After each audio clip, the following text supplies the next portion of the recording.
y hacer una aportación específica que tiene que ver con el enfoque narrativo. Entonces, de eso es de lo que en principio voy a hablar, y si ustedes se lo permiten, pues en la siguiente sesión ustedes harían un ejercicio que realizarían a lo largo de la semana de corte narrativo, donde justamente lo que hacen es narrar su tránsito por la licenciatura, ¿no? Y cómo es que llegan a un seminario como este, finalmente. Esa sería la cuestión. Evidentemente, pues se trata de un programa de género, pues sería interesante que ustedes reflexionaran su relato en relación con su propia condición de género, ¿no? Ustedes saben, por ejemplo, que en el caso de la psicología, pues es una profesión feminizada, es decir, quiero decir con ello que hay un predominio femenino. Y destacar nuestros roles de género al abordar nuestros relatos de formación, pues nos permite, ¿no? Nos permite echar mano de la perspectiva de género como para poder situarnos en relación con la propia profesión. Es habitual que la gente diga, no, yo estudié psicología para ayudar a la gente. Y creo que esa manera de contárnosla pues nos lleva a comprender el género de mejor manera, pues porque es que hay más mujeres que hombres. Las mujeres normalmente están para ayudar, ¿no? Son las que cuidan a nosotros. Entonces, pensado así, somos seres para nosotros, ¿no? Y desde ahí puede que aparezca este interés en una profesión como la nuestra, ¿no? La psicología.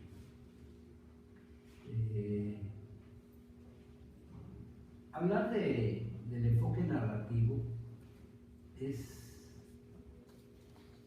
al mismo tiempo algo tan obvio que quizá por lo mismo resulte muy importante reflexionar sobre ello, porque pues nuestra vida nos la pasamos narrando, contando historias. Es lo que hacemos todo el tiempo. Nos las contamos a nosotros, las contamos a los otros, nos cuentan los otros, ¿no? Y por eso entonces, como bien dice el buen Saramago, pues somos cuentos de cuentos contando cuentos. No hay nada de sorprendente en eso, ¿no? Somos cuentos porque otros cuentan de nosotros, ¿no?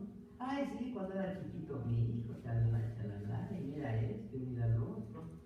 Y uno a su vez pues cuenta cuentos, ¿no? Y entonces uno va relacionándose con los personajes que uno va creando, ¿no? Cada uno de nosotros nos creamos un personaje de la mamá, y no necesariamente es el mismo personaje para, si hay hermanos, para todos los hermanos. Y por eso hay algunos hermanos que dicen, no, pues que tú eres de mamá, no es cierto. Y bueno, pues ahí se mete la cuestión de la verdad. Y como en los relatos el problema no es de verdad, sino de verosimilitud, pues entonces, santo remedio, uno puede encontrarse sus personajes. Lo interesante de todo este proceso narrativo es que esos personajes que construimos acaban determinando lo que somos. Qué curioso, ¿no? ¿Sí? Y entonces ahí es donde entran todos estos discursos de las culpas, que es por tu culpa, ¿no? Ahorita vengo de un seminario sobre el de cuerpo, el que se realiza los jueves, el último jueves de cada mes, y justamente estábamos tratando la cuestión de los guiones sexuales, ¿no? Es decir, la sexualidad no es inherente, ¿no? La sexualidad también es una construcción. El énfasis que hemos puesto en los órganos que llamamos genitales como referente de nuestra condición de hombre o de mujer, es decir, en el sistema sexo-género, pues son también construcciones. ¿no? ¿Por qué no hemos puesto el énfasis en los brazos, en las orejas, en los ojos, en la frente, en el pelo? ¿Sí? El énfasis lo hemos puesto justamente centrado en esos órganos. Y no nos vamos a cuestionar. Entonces lo naturalizamos. Y cuando algo se naturaliza, se invisibiliza. Por eso es que cuando en las familias, por ejemplo, se hace explícita la presencia de alguien con una orientación o con una preferencia sexual diferente, pues entonces eso es un cisma en la familia, ¿no? Todo se derrumba, ¿no? Porque la mamá dice, bueno, ¿yo qué hice para que él fuera así o para que ella fuera así? Y son los guiones, una vez, ¿no? Entonces, eso a mí me ha llevado desde hace ya bastantes años a interesarme en nuestros cuentos y a estudiarlos. Entonces me doy cuenta que en el enfoque narrativo, pues la narrativa es al mismo tiempo objeto y método de investigación. Y eso es bien interesante porque normalmente como que el objeto de estudio se estudia con algo que es diferente al propio objeto, sino cómo, ¿no? Eso nos dice la tradición epistemológica más ortodoxa. Y curiosamente cuando uno trabaja desde la narrativa uno se da cuenta que uno trabaja con los relatos a través de los relatos. Entonces, y ahí se cierra entonces la expresión esta de somos cuentos de cuentos contando cuentos, contamos nuestros cuentos. Y la verdad es que uno pronto cae en la cuenta de que lo más difícil en esta vida es contar historias en las que uno pueda vivir. Eso es lo más cañón, que es el desafío grande. ¿Cuáles historias me cuento para que yo pueda vivir en esas historias? ¿No? ¿Cómo doy cuenta de mi propia existencia? Uno se percata entonces de que las experiencias de vida pues son experiencias de vida, pero no hablan por sí mismas. Ninguna experiencia habla. ¿No? Si le cuentan a uno a alguien algo que le pasó, una experiencia, pues es una experiencia ya narrada, ya contada. Incluso lo que podemos ver en un video está ya mediado por la mirada del que lo captó, ¿no? Por la ocasión que tenía la cámara, cuando se caen las cámaras y accidentalmente graban y demás. Ahí está. O sea, no llegó de la nada, implica una mirada desde el accidente en todo caso, desde la no presencia, que también es presencia. ¿Se dan cuenta? Entonces,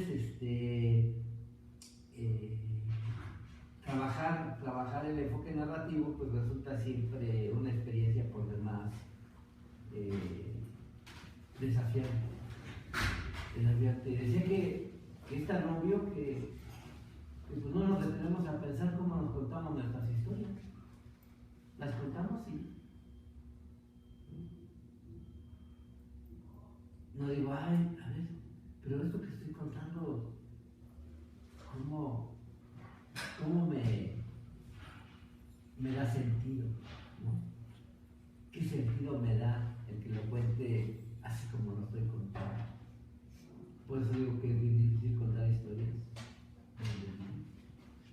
Lo más difícil.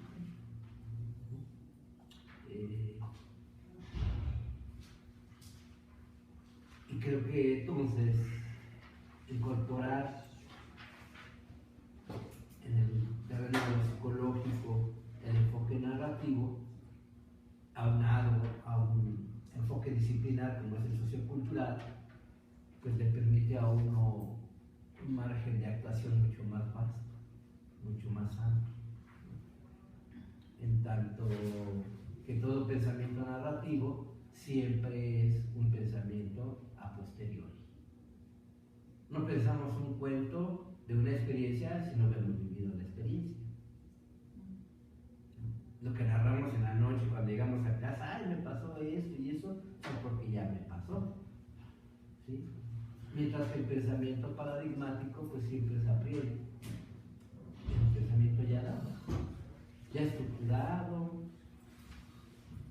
ya probado, ya demostrado. Eso es lo que llamamos el pensamiento científico. Entonces, se constituye el componente a priori, un conocimiento a priori. Pero acabas de decir algo muy interesante. Ajá. Y digo, y te lo voy a dar la mano por esto, porque sí, no. Casi me doy cuenta para mí mismo, como a veces dentro de eso que dijiste, es que llego en la noche y cuento lo que me pasó, porque ya me pasó. Pero yo para mí mismo me doy cuenta que a veces lo cuento, pero de cualquier manera podría ser paradigmático. Porque llego y cuento, es que fui y me saqué 10 en la FES, ¿no? Excelente, hice, y entonces caigo dentro de ese molde, dentro de ese guante que ya me metieron. Por supuesto, algunas veces no es que sea auténtico, o sea, a lo mejor todo el tiempo es auténtico, pero como bien dices, no me doy cuenta hasta dónde estoy condicionado cuando estoy contando una historia y estoy diciendo que soy auténtico. Yo creo que hay que distinguir entre el concepto que yo utilicé, que es verosimilitud y autenticidad. ¿No? Porque si los usamos indistintamente, entonces sí, también de repente acabamos mezclando cosas que nos cuesta más trabajo después desenredar, ¿no? ¿Sí? Entonces habría que cuidar. Y en el caso del pensamiento paradigmático, pues él tiene sus propias reglas, como también las tiene la narrativa, el pensamiento narrativo. Entonces, trabajar estos dos procesos, estudiarlos, por ejemplo, a mí que me interesa el estudio del pensamiento narrativo, pues me ha permitido no solo hablar de un enfoque desde lo sociocultural, sino además incorporar la perspectiva de género como una manera de dar cuenta de esas historias en las que también el género se vuelve una dimensión constituyente, y son nuestros guiones de género. Y entonces, si nosotros naciéramos femeninos o masculinos, ¿sí? Ustedes pregúntense, ¿por qué entonces la sociedad ocupa tantos recursos, tanto tiempo en hacerme ver que yo formo parte de este costal y no de esto? Y entonces vuelven a hacer los cuentos. No, es que los niños así, chalala. Y las niñas, pues igual, sus propios cuentos, ¿no? Y nos damos cuenta que además, pues nuestros cuerpos nunca alcanzan, nunca son suficientemente masculinos o suficientemente femeninos, ¿no? Y entonces ahí están todos los artilugios de las modas y demás, ¿no? No, es que yo ya no puedo andar sin tacones, ¿no? No me siento bien si voy a un evento y no voy de tacones, ¿no? ¿Y eso qué me hizo más mujer? Incluso ahora tuve oportunidad de leer la tesis de una compañera que vino a darnos un curso por parte del pueblo. Y incluso me di cuenta, ella va a hacer un estudio con dos relatos de vida de un hombre y de una mujer sandinistas que estuvieron en el movimiento del sandinismo cuando se derrota a Somoza. Y es bien interesante cómo el sandinista, que no fue combatiente, se sitúa en una masculinidad subordinada frente a, por ejemplo, Daniel Ortega, que él sí estuvo al frente, que él sí estuvo, como le llamaban ellos, en las cavernas, ¿no? Allí ocultos en la montaña guerreando, ¿no? Y entonces, si a eso le protegemos además que Sergio Ramírez, que es el sujeto, el personaje del que habla la tesis de Dominique Pascal, de Pascal Dominique, entonces resulta que además este hombre que no estuvo en el frente, que estuvo fuera del país y que cuando se empieza a ver la movilización él decide regresar a Nicaragua, él es un intelectual. Entonces los hombres son hombres de acción. Y vean los monitos que hay, los muñequitos, los hombres de acción. Esos son masones. Y entonces, pues, ¿qué hacen los vatos en los gimnasios? Pues ser más hombre, ¿no? ¿Quién es el que más? Ahí están los concursos estos de Mister Universo, ¿no? Y bueno, las Miss Universos también. ¿Sí me explico? Entonces siempre estamos trabajando sobre guiones. Entonces, algo muy importante es cómo deconstruimos eso. Y ahí es donde entonces el trabajo con la narrativa pues, se vuelve así maravilloso, ¿no? Porque ¿de qué otra manera trabajamos las cuestiones que tienen que ver con el sentido de nuestras existencias? Ahora, las emociones sirven como brújula, ¿no? O sea, nos orientan. O sea, qué tipo de emociones se ponen en juego en la espiral. Es que este tipo de situaciones son una brújula. ¿Sí? El sentido o la dirección que le demos a esa historia, pues esa es una cuestión justamente de la propia narrativa. Y entonces en la narrativa uno va a identificar dos grandes componentes: el componente de la acción y el componente de la conciencia. El componente de la acción implica el lugar, los actores, ¿no? La situación, ¿sí? Este espacio.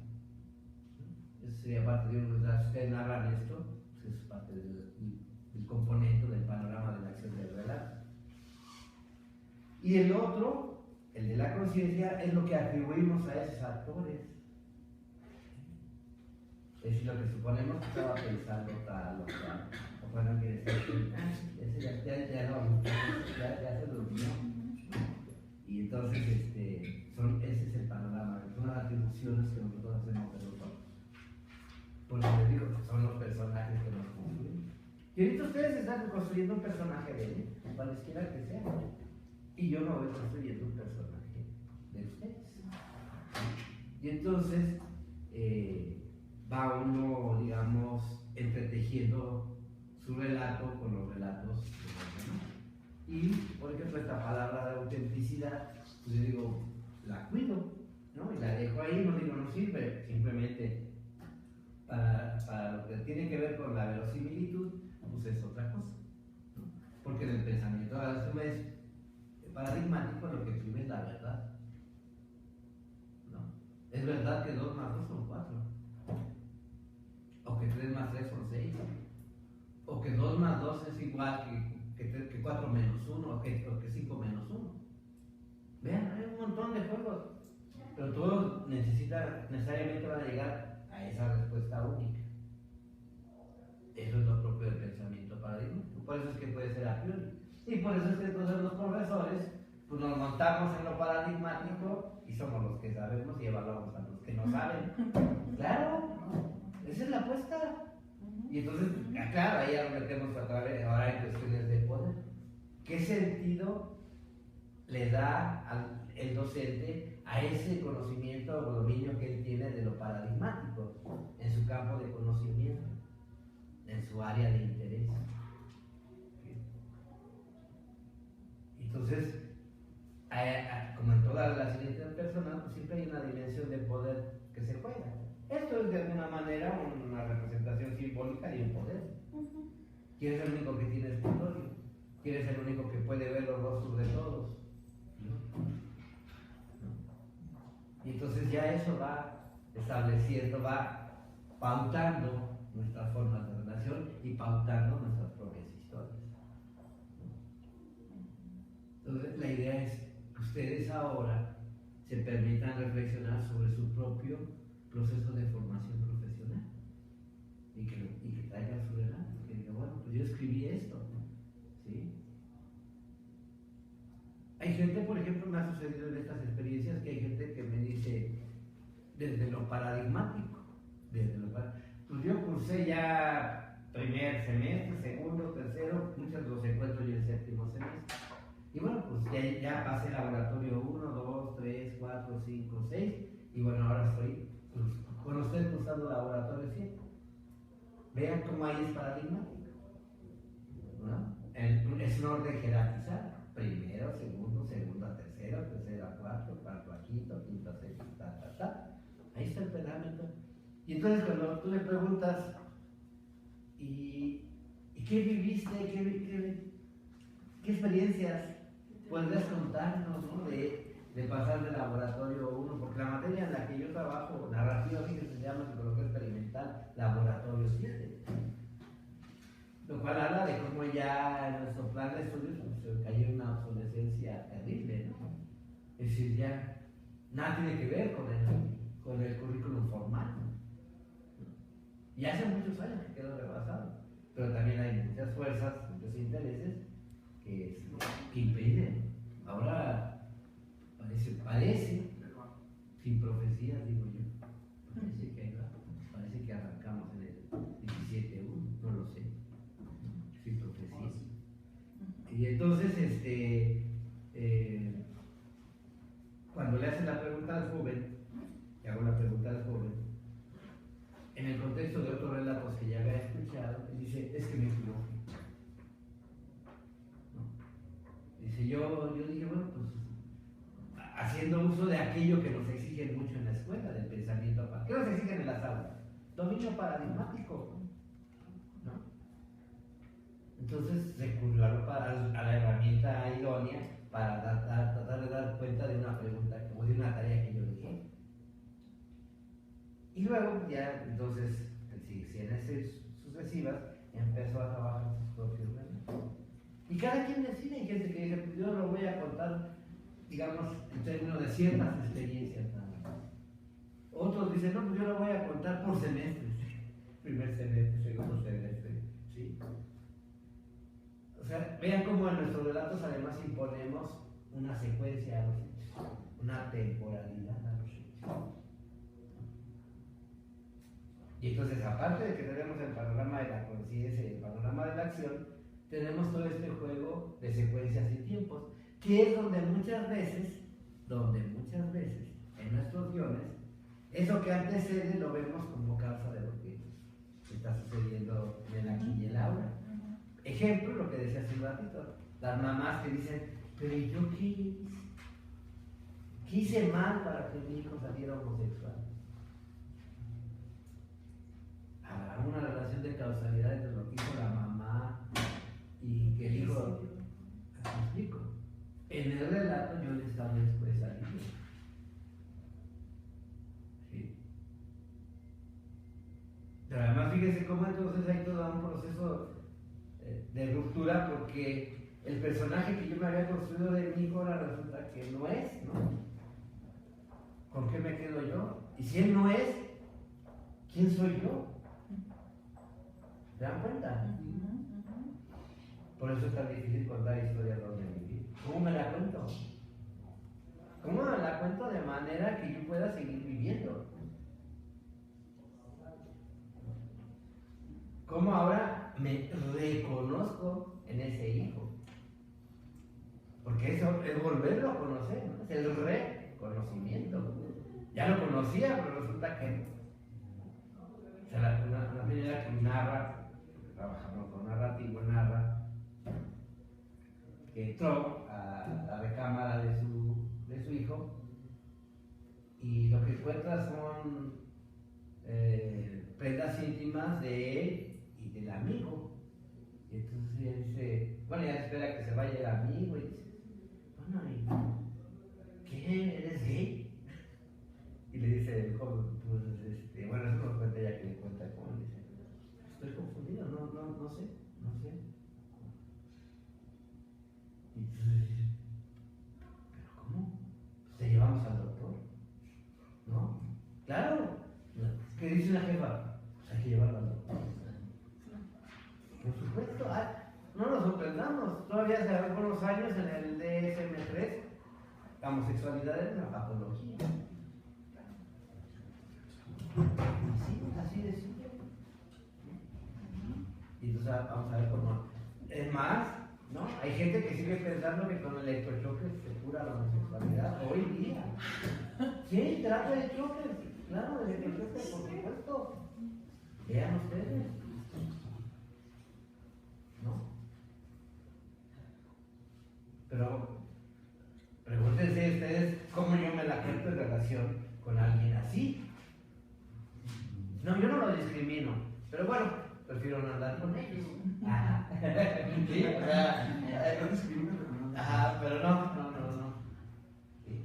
O cuando estén, yo prefiero no, entonces mejor no nos vemos otro día, ¿no?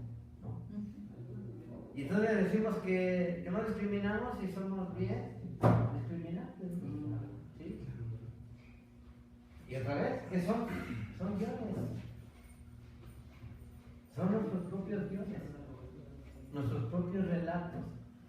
Porque además nuestros relatos no salen de la nada, salen de los relatos de otros. O sea, no es algo que simplemente me pongo aquí a relatar yo solito, no. Vienen acompañados de otros relatos. De nuestros padres, de nuestros amigos, de nuestras familias, del cine, de la televisión, de lo que he leído, de la literatura, pues, ¿no? De las noticias. Y entonces vamos nutriéndonos de eso, ¿no? Y tratamos de construir nuestros relatos pues, de manera que nos permitan seguir viviendo. La apuesta es a seguir. O que nos permitan bien morir también. O mal morir, ¿no? Imagínate los relatos como el que nos contaste. ¿Te acuerdas, Margarita? Es una historia que finalmente acaba en donde ya no hay sentido. No hay nada que tenga sentido para mi existencia.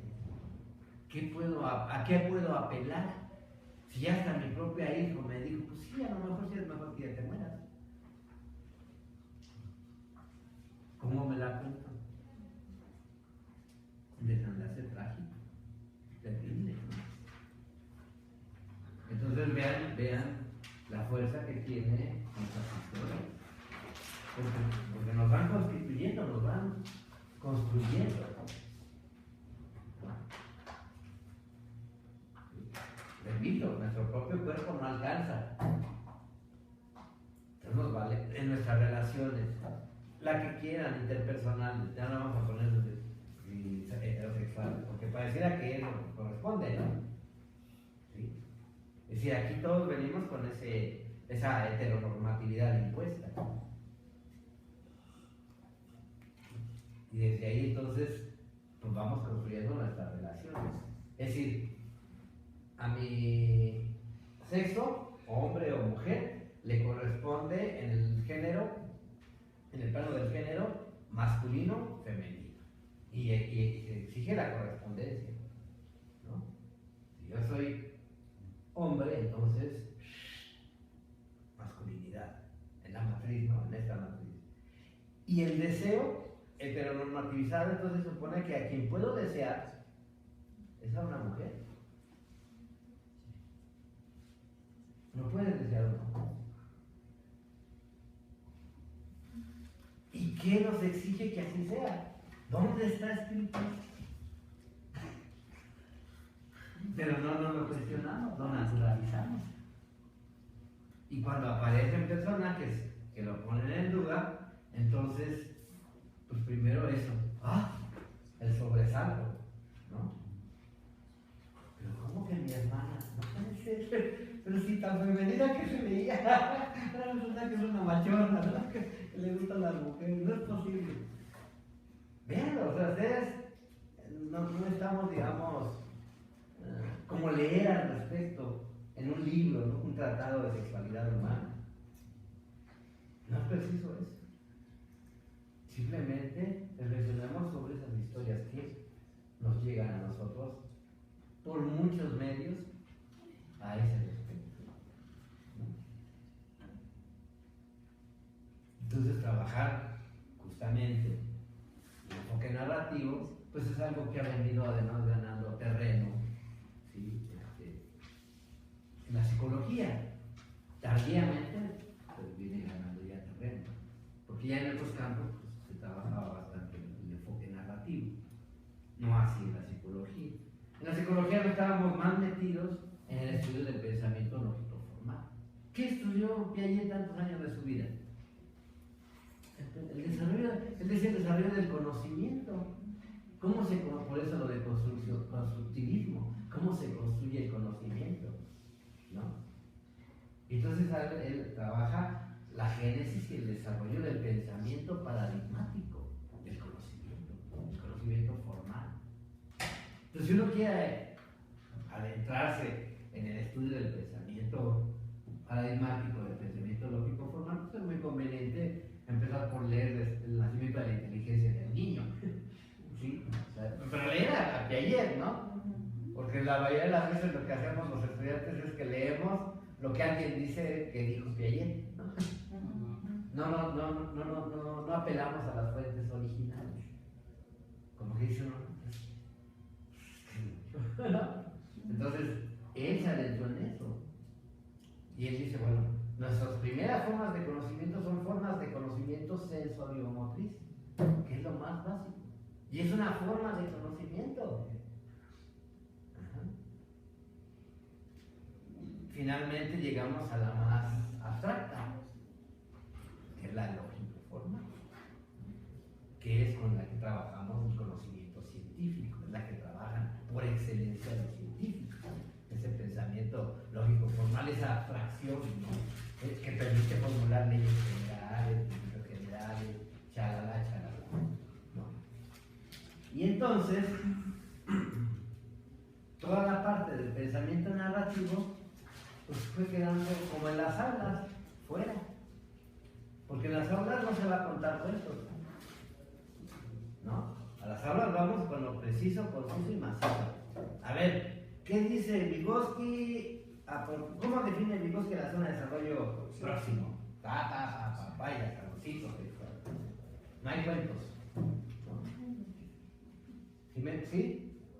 Por eso es que ese joven, cuando yo le dejo la tarea de cuenten, ¿no? Cómo llegan al laboratorio, se dice, pues ya pasé primero, ya pasé segundo, ya pasé tercero, ya pasé cuarto, ya pasé quinto, ya pasé sexto. Entonces, ¿qué me toca? Pues pasar séptimo, ¿no? Paradigmático. ¿Sí?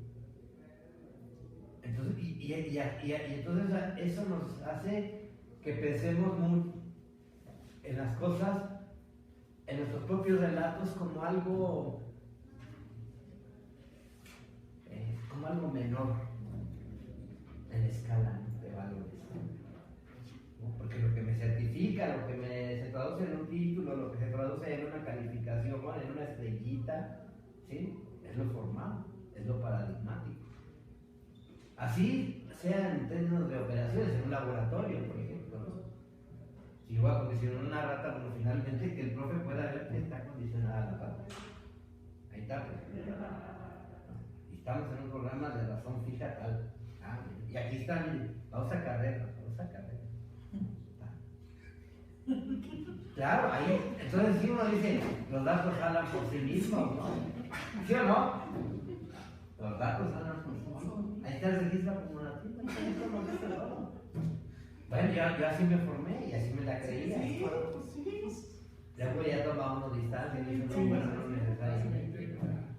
No necesariamente. Finalmente, el que se mueva a esa velocidad y que tenga esta inclinación, y que sea un interruptor de estas características, que requiere de esta cantidad de fuerza por parte del animal para que se desplace y tal, eso genera el pulso eléctrico, Entonces dice uno, pues tanto como directamente lo habló, todo el artilugio que hubo, así que todas las entretelas detrás de una cama de experimento.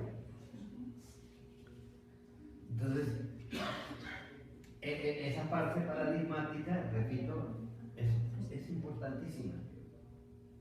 Sin embargo, necesitamos de los dos pies para caminar. Y el otro tiene que ver con el pensamiento narrativo. A través del dominio del pensamiento narrativo, del conocimiento que vamos teniendo de entonces, ¿cómo es posible dar cuenta de las maneras como nos contamos esos cuentos? Porque todos aquí sabemos cómo contar cuentos, ¿no? ¿Quién no ha contado un cuento? Todos contamos cuentos. Pero ahora, ¿qué han preguntado? ¿Y qué hay en las reglas que rigen esa elaboración de cuentos?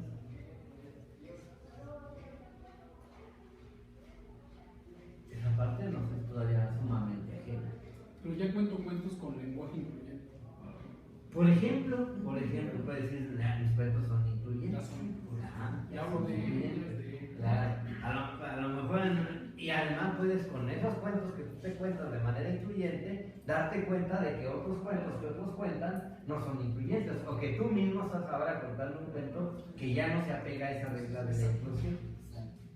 Y que confunde, finalmente. Claro, sí, por supuesto, sí, claro, empezó. Sí, ya no soy yo. Exacto. Ya no soy yo. ¿Sí? O nosotros dirán, ¿qué pasó? ¿Qué pasó? Claro. ¿Qué pasó? ¿En qué momento pasó Sí. esto? Entonces, repito, en un programa como el de género, pues esto se ha vuelto muy importante. Porque finalmente nuestras identidades, como todo esto que he hablado, no, caemos en la cuenta de que se construye narrativamente. ¿Sí? Nuestra identidad no se agota en la genitalidad. Nuestra identidad de género no se agota en nuestros cuerpos. No, nunca alcanza. ¿Sí? Y por eso entonces, pues todo esto, digamos, que todos estos artefactos, estas prácticas socioculturales que tratan de facilitarnos el acceso a eso que nuestro cuerpo no alcanza a satisfacer. Y sin embargo, como diría el buen Galileo Galilei, ¿no? Es puro móvil, y sin embargo se mueve.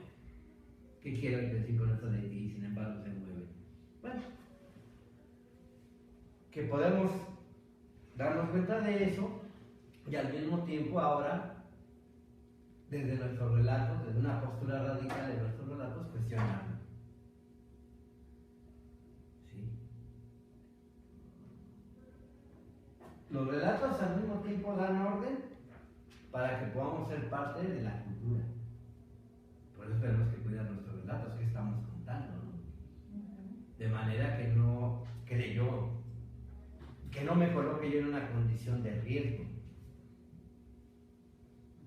Y al mismo tiempo, ¿sí? Esos relatos canónicos, ¿no? Vamos a llamarle relatos más amplios, relatos venidos de la religión, venidos de la propia ciencia, pues también tienen sus propias fisuras, sus propias vulnerabilidades. Y uno puede entonces, dentro de esas vulnerabilidades, dentro de esas fisuras, pues también alimentarse, ¿no? Abonar para los propios relatos de uno. ¿Sí? Entonces, jugar con el panorama de la acción, con el panorama de la conciencia, lo que nos permite es ir dando cuenta de eso que contamos, ¿no? Y que lo que contamos no es algo pueril, no es algo innecesario, sino es fundacional de nuestra propia manera de dar cuenta de nuestra existencia. No sé si ustedes estén de acuerdo conmigo o no, me gustaría saberlo. ¿Ustedes creen que la vida en sí misma tiene un sentido?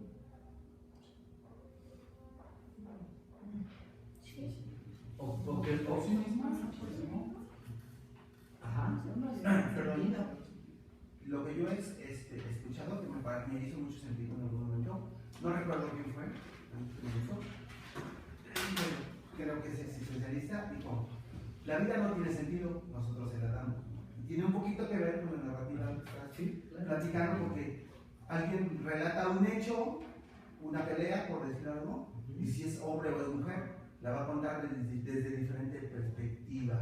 Y no solo en el ámbito cotidiano, por ejemplo, ahorita que se están dando desde el punto de vista jurídico los juicios orales, ahí nos vamos a meter en una buena bronca, o ya nos estamos metiendo en una buena bronca, porque hay veces que el indiciado dice algo, pero el juez oye algo diferente, y los que lo acusan oyen algo también diferente. Y eso todavía permea en los medios de comunicación, porque se litigan juicios mediáticos, ¿sí? ¿No? Y los empezamos a platicar y otra vez caemos en la narrativa, ¿no? Y nos cuesta, supongo yo ustedes por la naturaleza humana, nos da un poquito de trabajo, pues sitiarnos, ¿no? Eso hace que se genere a veces un gran melange, ¿no? Una gran mezcla que a veces o derrunda en una solución o derrunda en una tragedia. Yo digo que todas nuestras historias forman parte de tramas de historias más amplias. Es decir, podemos situar, por ejemplo, nuestra historia como hijo o nuestra historia como padre en las historias de otros hijos, en las historias de otros padres. ¿Sí? Quizá de nuestros propios padres o de nuestros abuelos. Es que acuérdate cómo era, fíjese cómo, acuérdate cómo era tu abuelito. O ya, tú ya no lo llegaste a ver, pero mira, tu abuelito así, y así, y así, y así. Y esas historias nos van a acompañar. Muchas veces son esas historias que nos dijeron las mamás así al oído calladito, muy querido, casi como un rumor. Las que más se nos quedan.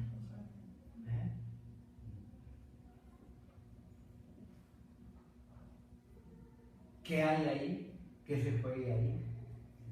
No es fácil de comprender.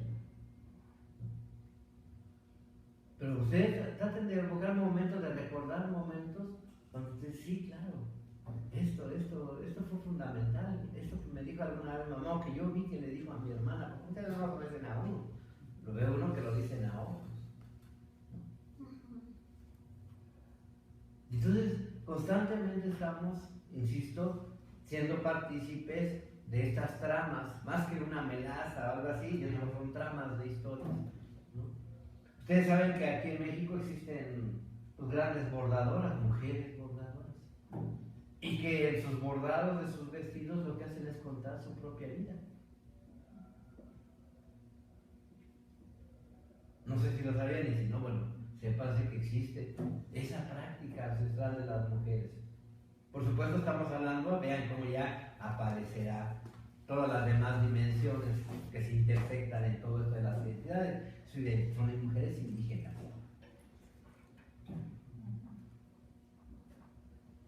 ¿Y por qué no hablamos de bordadores? ¿Por qué no seríamos capaces de bordar? Pero otra vez, ahí está el guión de género pautado. El campesino, la tejedora. No lo digo en el caso de la alfarería porque ahí, como bien sabemos, hay más participación de unas y otros, ¿no? Pero sí me refiero al bordado, como algo que pareciera y que no nos lo preguntamos. Y entonces ella en sus bordados pues, narran sus historias de vida. O las historias de vida de sus abuelas, o las historias de vida de otras mujeres. Así es. ¿Sí? Por ejemplo, los que hacen los zarapes, como son como cuidadores o no sé cómo se llama, también narran ahí tantas cosas o Sí, experiencias que traen ahí. Sí, pero ahora lo que sucede es que normalmente nosotros no apelamos a ello. Nuestra cosmovisión, y ahí está, entramos a otro tema, el terreno de las cosmovisiones. ¿Sí? ¿Qué son esas cosmovisiones? Justamente esas pautas que median nuestra relación con el mundo. ¿Sí? Y entonces, es bien interesante cuando uno se asoma a otras cosmovisiones, ver las diferencias que tienen con respecto a uno mismo. Porque la primera manera para poder dar identidad a algo es diferenciarlo de uno. ¿Sí? Diferenciarlo o identificarlo no quiere decir discriminarlo. Puede que se traduzca esa identificación en discriminación. ¿Sí? Vuelvo al caso que estábamos planteando de la condición no heterosexual, para ya no llamarlo homosexuales o lesbianas. Ya ven que ahora está bueno eso de lésbico, gay, bisexual y trans. Trans puede ser transgénero y puede ser transvesti, ¿no? Es la P con esas tres posibilidades, ¿no? Y además, bueno, también están los pansexuales, ¿no? Que como que todavía no tiene un lugar, ¿no? No está incorporado, pero hay gente que dice, no, necesitamos que nos reconozcan. Pero todo ello está otra vez en esa cosmovisión de lo binario. Eres uno u otro. Tuvo una niña, señora. Tuvo un niño, señor. ¿No? ¿Sí? Y entonces se echa a andar toda la maquinaria sociocultural. Toda esta manera de ir estructurándonos nuestras propias historias. Ahora, hagamos un ejercicio aquí de narración oral. ¿Cómo ustedes se cuentan? ¿En qué momento sitúan que dijeron ustedes, soy hombre, soy mujer? El reconocimiento de su propia genericidad. ¿Sí? ¿En qué momento se vieron así?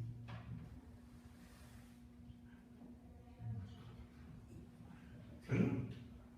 ¿Podrías repetir? Me voy a trasladar un poquito para atrás, pero tiene que ver con lo que estás preguntando.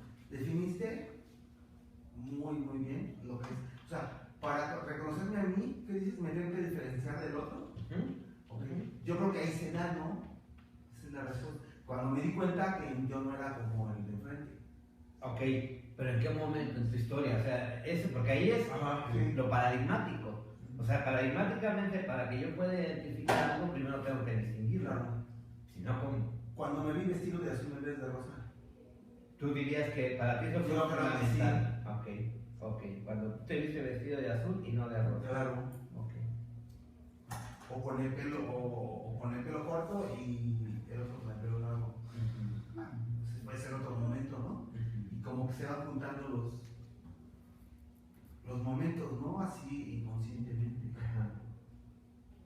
¿Alguien más? Yo Sí. cuando identifiqué a un familiar que lo aceptaron en la familia, lo aceptan por su comportamiento, por la forma de ser, y lo adopto hoy día, adopto esa misma postura de cordial, servidor, hacedor en casa. Aceptación social. Exactamente, Aceptación social. por aceptación social. En el momento que yo identifico, porque es un cuñado, en el momento que yo identifico su comportamiento, a diferencia del padre, que el padre lo trataba de la fregada por alcohólico, ¿no? Golpeador y todo esto, digo, no, yo no quiero ser como él, prefiero ser como que es una persona agradable, ¿no? Trabajador, que apoya, y Pero fíjate qué interesante, cómo nos damos un margen de libertad. Vean, él en su relato ya se da un margen de libertad. Prefiero ser como Dicho de otro, elijo ser como claro. y no como ¿Sí? Entonces, en el relato uno juega con esos márgenes de libertad. Tú eligiste. Yo elegí. ¿Sí?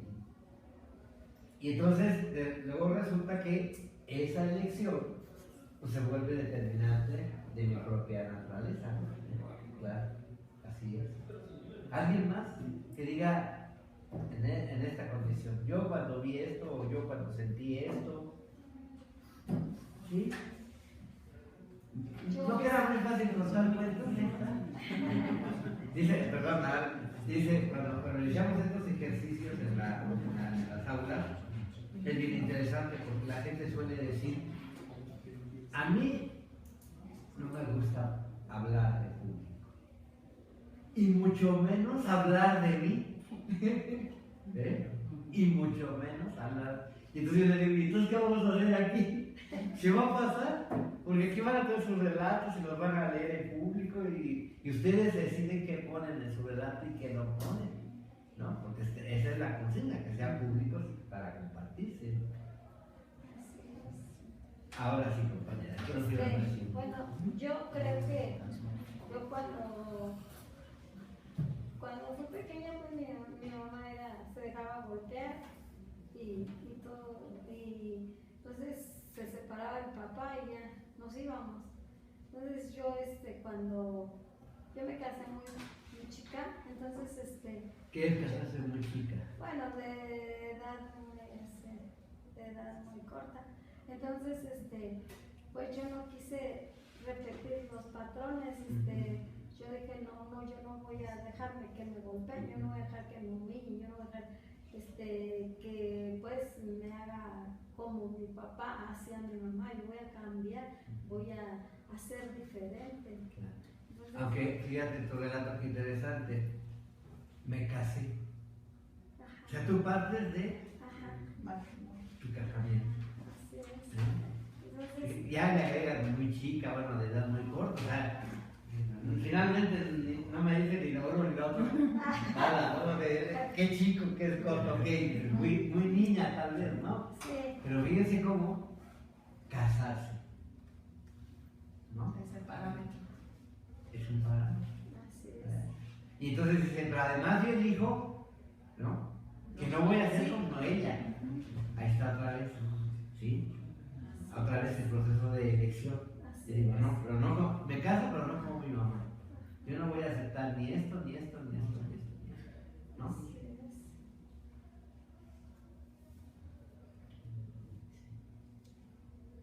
es. Esa manera como tú entonces te cuentas el ir siendo mujer, porque para eso nos vamos a dar cuenta de que uno finalmente nunca es lo que más es va siendo. No, uno no es estanco, ¿no?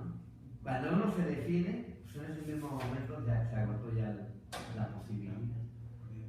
Entonces muchas veces la gente dice, bueno, es que yo soy así, y así, y así, y así, ¿no? Y entonces la pregunta que yo hago es, bueno, y entonces si viene a terapia, ¿para qué viene? Si ya es así, ¿qué vamos a hacer? Cierto. Es que es cierto, ¿no? Sí. Alguien que va a terapia y que dice es que yo soy así. ¿Qué quieres? Ajá. Más bien, ¿cuáles son los cuentos que se cuenta usted para decir que es así? ¿No? Y entonces vamos a tratar de trabajar sus propias historias. Y vamos a ver si es posible construir una historia de eso que ha vivido que le resulte más habitable. ¿Sí? ¿Por qué? Porque sabemos que lo más difícil es contar historias donde no vive. Y ahora, en un mundo donde la conversación no prima, donde no conversamos, ¿qué pasa? ¿Se dan cuenta? No conversamos. Y somos seres conversacionales. Nos construimos en las conversaciones. ¿Y ahora? Entonces yo digo, bueno, pues a lo mejor eso nos va a traer más chamba a los psicólogos. Alguien que me escuche, por Dios. ¿No? ¿En serio? Sí. Nos quejamos de que no nos escuchan. Y los que están a nuestro alrededor se quejan de lo mismo. ¿Eso quiere decir que yo sí les escucho? Pues probablemente no. ¿Por qué? Porque finalmente lo que se construye es interlocución. Y lo que no construimos ya es interlocución. ¿Sí? Yo ahorita mismo lanzaba la pregunta, a ver, ¿quién más? Es que quiero que me adivine el pensamiento. Y eso no es posible. Claro. Afortunadamente no es posible. Ni uno ni otro. ¿Sí? Lo que uno puede suponer, Claro. pero es un supositorio como todo supositorio que uno se pone. Entonces yo digo, no sé. Él decía el color, ¿no? El color azul, el pelo corto. Él decía un personaje en el que yo veía que había aceptación frente a otro personaje lo que privaba del rechazo. Y entonces él dice, yo prefiero ser aceptado que rechazado. ¿Qué hago? Pues haré lo que hace la persona ¿Qué piensas? que es aceptada y que además comparte esas características en términos de género, ¿no? Sí, o sea, no es un personaje arbitrario, ¿sí? Sino atiende a ciertas características, ¿no? Y entonces uno se va formando también sus personajes favoritos, sus personajes odiados, ¿no? Y caminamos con ambos, ¿sí? Pero hay una, bueno, tú hiciste la pregunta de cómo nos vemos como...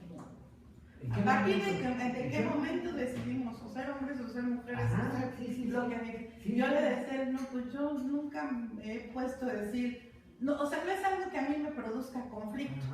Yo así nací, así crecí, así he vivido. Tal vez puedo plantearme el no ser como ciertos modelos, pero no la parte de mi condición como mujer, ¿no? Eso nunca ha sido algo conflictivo para mí. No, es que...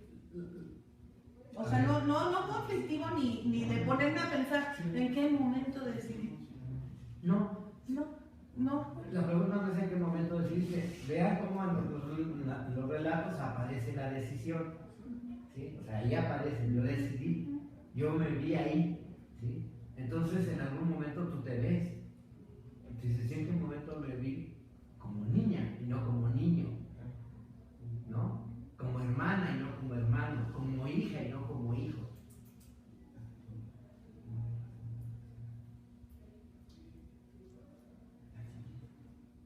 Sí. ¿Por qué? Porque de otra manera, si decimos, ya sí nací, entonces ya invisibilizaste.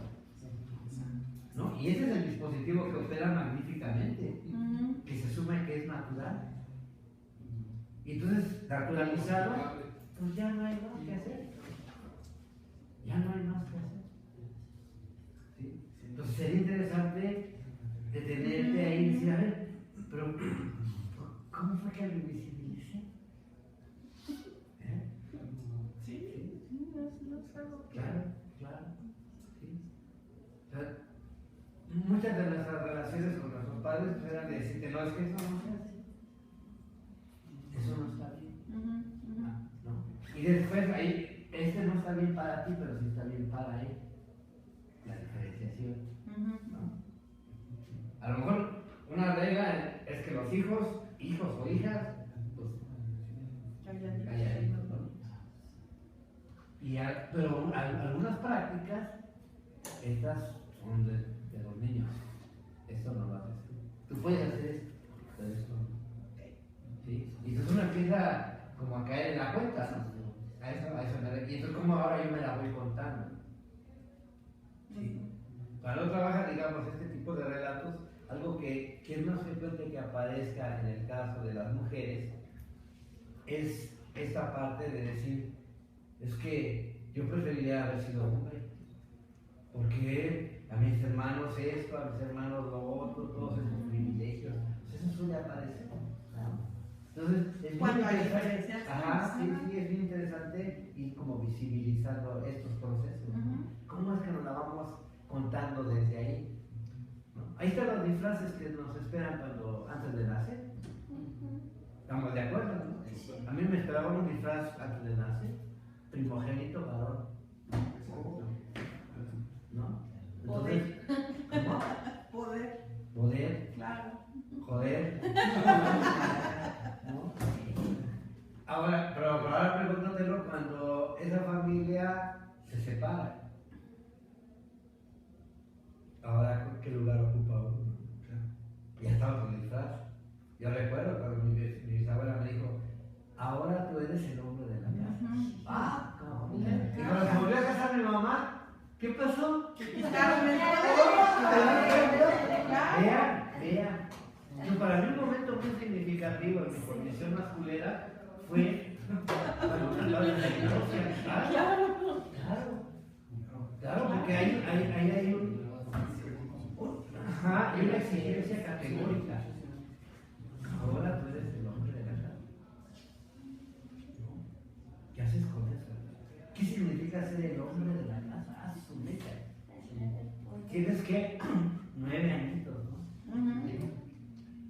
Con trabajo por ser niña, ¿no? Claro, en ese momento no lo piensas. Realmente te cae como así, como a los padres que les cae verse la necesidad de reconocer a su hijo o a su hija en una condición de no heterosexualidad. Pero yo uso esta acepción no heterosexualidad porque la otra es meterme en esto, pero hablo otra vez de las propias etiquetas, ¿no? Perdón, a propósito de ser incluye, los no heterosexuales. Sí, claro. Pero planteaste una cosa también muy interesante cuando dijiste, por ejemplo, necesitamos que nos escuchen y de lo que nos quejamos, desde que nos escuchan y el otro se queja de lo mismo. Hace más o menos unos, no sé, 15 o 20 años, escuché en un noticiero y en algunos análisis que, por ejemplo, los medios se iban a volver en la nana el terapeuta de las masas. Eso está pasando un poco, ¿no? Y tiene que ver con el papel del psicólogo. Estos no se volvieron psicólogos, pero es como una vertiente. ¿Qué está pasando? O sea, a noticieros hay a pasto, programas hay a pasto, y ahí es donde se crean nuestros personajes preferidos, o los villanos favoritos, los líderes de opinión, y creo que se plasma muy bien en esta última etapa digital con el hashtag, ¿no? Por ejemplo, ahora los ves, estás viendo un programa de televisión, hay ahora el hashtag fulano, y todas, ¿no? Todos. Bueno, no todos, digo, los que gustan de esa parte. Y entonces se genera como que una paradoja. La vieja guardia dice, no habla y no dice, no se comunica. A lo mejor no como él espera. Y se está creando otro tipo de comunidad. Claro. Pero lo que uno puede también apreciar es que también esta época también es una época donde uno se siente más en riesgo, se siente más vulnerable, ¿no? Claro. Que los medios te dejan ver que tú no estás exento de eso, que a ti también te puede pasar eso, ¿no? O sea, es al mismo tiempo también eso, ¿sí? Es decir, el hecho mismo de que yo diga, aquí está este dispositivo celular, móviles, los móviles, como una manera en la que yo puedo entonces, en una situación extraordinaria, dar cuenta de algo, ¿no? Si se te ofrece algo, me llamas y ya. O sea, este plano de la inmediatez, ¿sí? Que lo que busca ahora entonces es, además, mayor capacidad. ¿Qué los hace más valiosos? Pues su mayor capacidad, su mayor alcance, su mayor durabilidad en la pila, qué sé yo, todas esas cosas, ¿no? ¿Sí? Y esos dispositivos, al mismo tiempo, me van creando una condición de vulnerabilidad ante su hierro, ante su falla, ante su ausencia. ¡Ay, no traigo mi celular! ¡Oh, qué horror! ¡Ah, qué va a hacer! ¿Sí? A eso me refiero. ¿Sí? Cuando yo hablo de la interlocución, hablo de un poco comunidad, ¿no? Yo prefiero, por ejemplo, el concepto de comunicación, hablando de comunicación, puesto que lo metiste a la mesa, hablando de comunicación, yo prefiero tomar distancia de este concepto de comunicación que implica un input, un output y un feedback, ¿no? O sea, yo tomo distancia de eso, está el emisor, el receptor y bueno, el mensaje, ¿no? Entonces yo digo, no, para mí comunicación la prefiero mirar en términos de haciendo algo en común. Y por eso, por ejemplo, la palabra recordar, que viene de recordes, que vuelve a pasar por tu corazón, es tan importante en la narrativa. Porque ¿qué es lo que nutre nuestros relatos? Son nuestros recuerdos, ¿no? Entonces, si uno lo narra y se emociona uno, vuelve a pasar por nuestro corazón. Recordis, no recorcholis, recordis, ¿no? Que vuelve a pasar por nuestro corazón. ¿Sí? Por eso hay gente que dice, pues es que recordar es vivir. Pues sí, porque la vida no tiene sentido. Uno le construye vida. Entonces, por ejemplo, el libro de García Márquez, su texto autobiográfico de Vivir para contarla, pues vale la pena, yo le agrego, y contarla para vivirla. ¿No? La cuento, vives las experiencias para contarlas. Y una vez que las cuentas, pues las vuelves a revivir. Exactamente.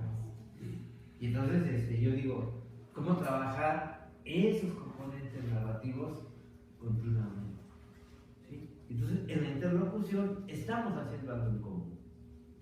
¿Sí?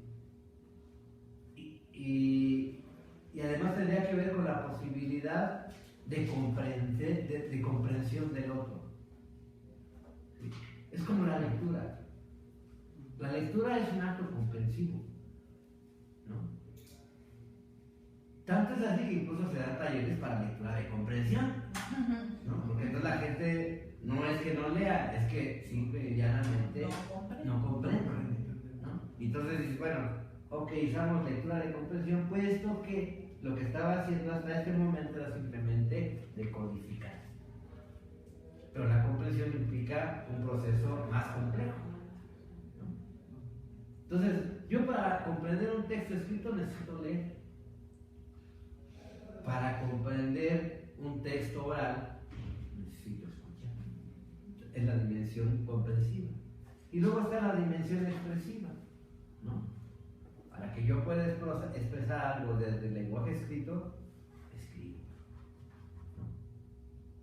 Y hay que distinguir entre escribir y cortar y pegar, ¿no? Copiar. Ajá, ¿Sí? es lo que hacemos ahora. No lo sé. Yo no digo que Pero no pase, tampoco pero es bueno. fácil. No, Esa es la. Claro. Y entonces, y en lo oral, ¿qué requerimos? Hablar. Porque cuando uno escribe, no necesariamente escribes lo que piensas o lo que quieres expresar. Sí. Esa parte es la, Sí, la que cuesta. dice Vygotsky, la escritura es la conciencia de las palabras. Así es. Y ya, si eso lo llevamos más atrás, pues eso nos hace como comprender de mejor manera, porque se dice que la historia inicia con la escritura. Porque, pues, ¿cómo si no? ¿Cómo si no? Entonces está la prehistoria y está la historia. Y lo que lo marca, fíjense que es la palabra. ¿Cómo empieza San Pablo su evangelio? Primero fue la del verbo. El verbo. El evangelio, Sí. así empieza, con la palabra. Transmitiendo Lo primero fue la palabra. Ajá. Y entonces, digamos ahora ya en estos tiempos líquidos y postmodernos, pues yo digo, somos palabras. Y si no hay escucha, si no hay interlocución, ¿sí? Si no escribimos, ¿sí? Si no conversamos, si no damos instrucciones, mandamos, reprochamos, reclamamos, ¿dónde están las conversaciones? Te dije que hicieras esto. ¿Dónde está la conversación? ¿Dónde está una conversación? Te dije que hicieras esto. Oye, te estoy llame y no me contestas. ¿Dónde está la conversación?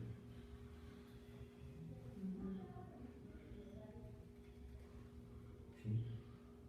Entonces, intentar esto, escuchar, por ejemplo, vean cómo hay un esfuerzo de construir comprensión cuando ella dice, pues yo lo naturalicé. O sea, yo nací con ello. Entonces uno está atento y dice, ya, es naturalizar y visibilizar, ¿no? Es un buen ejemplo de cómo entonces no lo vemos y tú no nos lo preguntamos, ¿no? Pues nací mujer. Y entonces dice uno, son de boba, dice, la mujer no nace, se hace. Ella dice eso, ¿no? Digamos que esa fue una frase que trascendió a su obra del Chico Correcto, ¿no? Y bueno, ¿por qué? Porque además entonces también te plantea que el hombre entonces igualmente no nace, se hace. Y entonces se habla del género masculino, ¿no? Es decir, nosotros hemos construido esta genericidad masculina, ¿no? Desde lo dominante, ¿no? Desde el que ejerce el poder, del que domina. Y entonces trabajar en género te permite ir descubriéndote, reconociéndote y resignificando.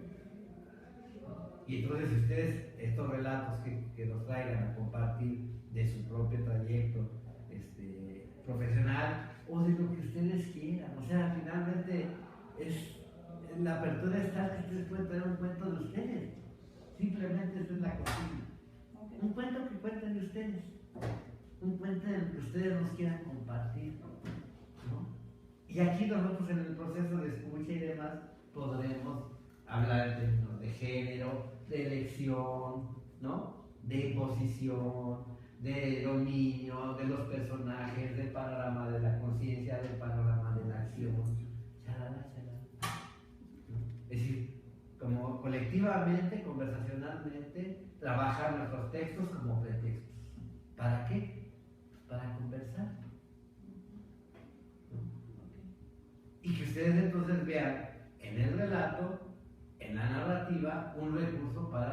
van a hacer su tesis para su propia investigación de tesis, ¿no? Porque esa es la idea. ¿Sí? Bueno, pues yo puedo entonces valerme del relato. Oiga, prof, ¿dónde puedo documentar más sobre materiales? No, son 2 sesiones como para ponernos así a que no tiene ningún sentido.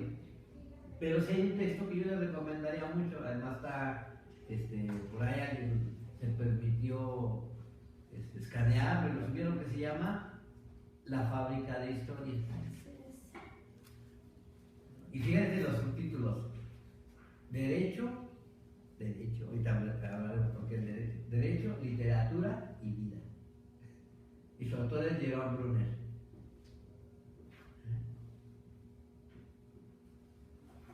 ¿Qué hace el derecho? Y por eso es que yo diría, bueno, cuando yo leí ese material, dije, ay, voy a estudiar, porque es así la dan en el sistema a distancia, la carrera de derecho. Voy a estudiar derecho, como muy cercano a la psicología. Porque lo que hace el derecho es tomar estas historias y volverlas jurisprudencia. Entonces, nuestra jurisprudencia está llena de historias. Y cuando algo aparece con, y esto no cabe, pues hay que construirle jurisprudencia. ¿Sí?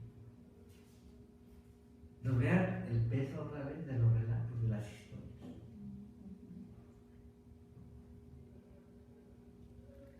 Y entonces, así como la jurisprudencia se llena de historias, pues ¿de qué está llena la literatura?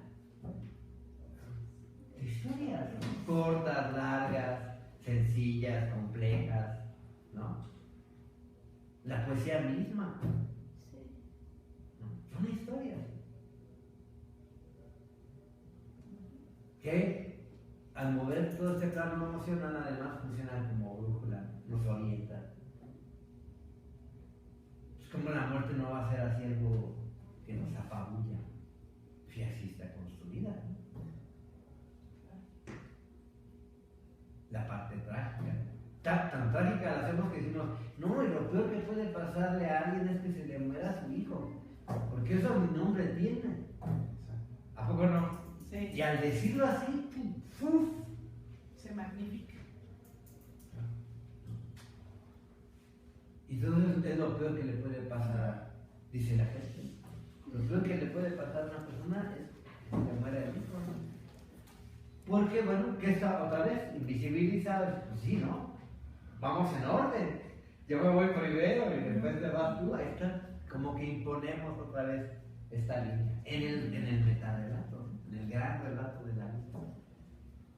¿Sí? Primero se van los abuelitos, luego los papás, luego los hijos que ahora ya son papás, chalala. Y lo invisibilizamos. Y entonces nos quedamos con ellos. Y ahí con nosotros acompañándonos toda la vida. ¿En dónde? En nuestros propios relatos. Contaba lo de Sergio Ramírez, el sandinista, y ahora paso a contar de la sandinista de Gioconda. Gioconda es de familia acomodada. Incluso se va a estudiar a Estados Unidos y regresa ya formada a Nicaragua. Y pues la mamá le dice, pues bueno, lo que te toca a ti es pues casarte, banda, así como la compañera. ¿Qué nos toca? Pues casarnos. ¿En serio? ¿No? Y se casa. Y empieza a cumplir el rol pues, de burguesa, de pequeño burguesa, ¿no? Pues que las platiquitas sin té y la canasta, ¿no? Y su interés por la literatura le acerca al mundo, digamos, masculino, porque el mundo literario también es un mundo sumamente masculinizado. No obstante que hay muchas mujeres escritoras, es un mundo masculinizado. Entonces, obviamente, entonces está en el mundo donde están los poetas, los escritores, chalala. Y ahí empieza ella a mirarse en este otro horizonte revolucionario. ¿Por qué? Porque muchos de los movimientos están encabezados o han sido encabezados por gente que trabaja con qué? Con la palabra. ¿Se dan cuenta? Y entonces ella empieza a, primero, reconocer su propia condición de mujer burguesa, es decir, no puedo verme solamente como mujer, sino que me veo como mujer burguesa, porque las mujeres indígenas tienen otras prácticas. ¿Sí? Y entonces empieza a visibilizarse. ¿Sí? Y ella después se ve a sí misma con una mancha que nunca se va a quitar en el ámbito revolucionario, su origen de clase burguesa. No ser mujer, sino su marca de clase. ¿Por qué? Porque se entendería que ella, al no haber vivido esas penurias, esas carencias, más bien se acerca como desde la compasión, desde la caridad, ¿no? La que tiene un poquito más y no les puedo dar a estos pobres niños, a estas pobres niñas, ¿no? Y luego estos pobres niños, esas pobres niñas son los que están haciendo la revolución, ¿no? Y entonces ella siempre se va a colgar ese estigma, que es bien distinto al del masculino, al de Sergio Ramírez. Sergio Ramírez lo que no puede es cargar con ese estigma de yo no tomé las armas, yo no fui al campo, a la acción. No obstante que él queda como vicepresidente. Cuando Daniel Ortega asume la presidencia de Nicaragua, él es el vicepresidente. Pero vean cómo ahí mismo él asume su condición de masculina subordinada. Porque además Daniel Ortega siempre vestía como Fidel, con su traje de vivo subordinado. El uniforme militar. ¿Ustedes creen que Fidel lo hacía nada más porque no tenía otra ropa que ponerse? No. ¿Cuál es nuestra imagen de ese masculino revolucionario? De autoridad, de poder. Pero ¿quién es? ¿Quién es así? Si le ponemos un nombre, ¿quién inmediatamente nos evoca? Che Guevara. Ni más ni menos. Che Guevara. Esa es la masculinidad ahí. Seguro para uno, ¿no? Cada quien sus preferencias, sus gustos. Es que aquí lo traigo el trabajo que es bien interesante, me encantó.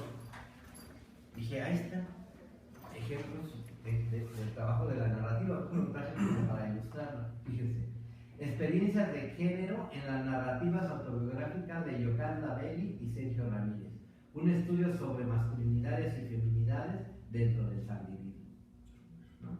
Entonces, me encantó, y además me la obsequió, me la trajo y me la dedicó. Yo le regalé la mía, que yo también hice sobre narrativa, pero de mí mismo, mi propia narrativa de mi experiencia como docente en la universidad. Y entonces está Yoconda y Sergio, pues se conocen ahí en el mundo de la revolución sandinista, ¿no? ¿Y qué es cuál era la intención? Pues que bueno, el que seamos revolucionarios no quiere decir que ya hayamos trascendido estas miopías de género. ¿Sí? Y por eso es que digo yo, caminando, vamos siendo, construyendo y deconstruyendo. No somos seres ya decantados. A lo mejor sí nacimos, pero una vez que nacimos, pues se abre todo un horizonte. A menos a mí me parece decir, muy distinto, ya nací, o me nacieron, porque el efecto sentido es me nacieron, ¿no? Tú no naces, te nacen, ¿no? Te nacieron, y entonces dices, y te pusieron este disfraz, tú eres niña, y vas, ¿no? Y vas. La cuestión es, para mí, la cuestión clave es, ¿y cómo me hago responsable de eso que hicieron conmigo?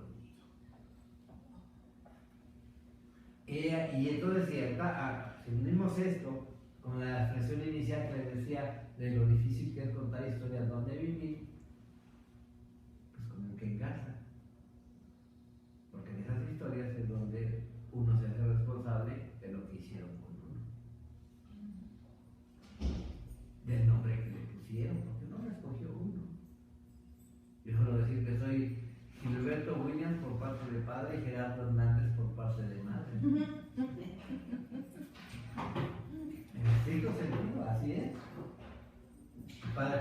se llamaba Gilberto. Primogénito varón, Gilberto. Yo ya no lo reproduje eso, mi hijo se llama Isaac. Ya. Pero barba siempre debe traer. ¿Por qué? Pero barba siempre debe traer. Sí, así me la cuento yo, fíjate. El cuento es que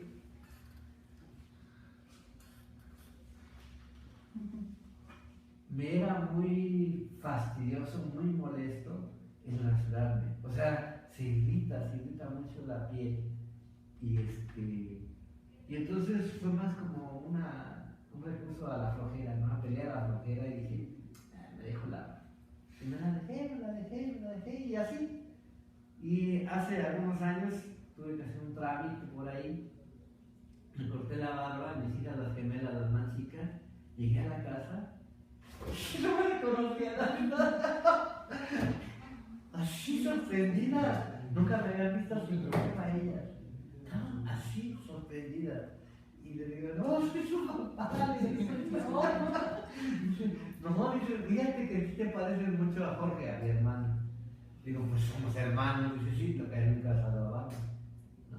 Y yo, por ejemplo, todo el tiempo se la barba. Sí.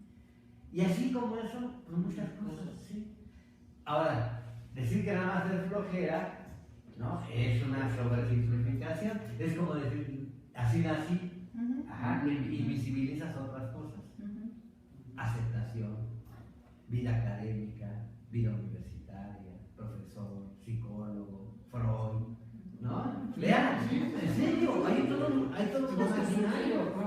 un imaginario. Emilio Rives que usaba su barba, por supuesto. Carlos Fernández Laos que usaba su barba. Roberto Alvarado que usaba su barba. Hay otros que no, pero también contaron, también cuentan, ¿no? Finalmente. Yo no recuerdo, por ejemplo, a Florente López con barba, no me acuerdo de Florente con barba. Pero sí de Emilio siempre con su barba. Sí. Entonces, ahí están estas historias, cómo se van entretejiendo. Y vean, son historias orales. Y ustedes no pueden ahorita así escoger cualquier cosita y decir, sí, yo tengo esta historia que compartir. Y se la echan, la ponen en la mesa y la escuchamos. Échense sus historias, por ejemplo, de lo que quieran.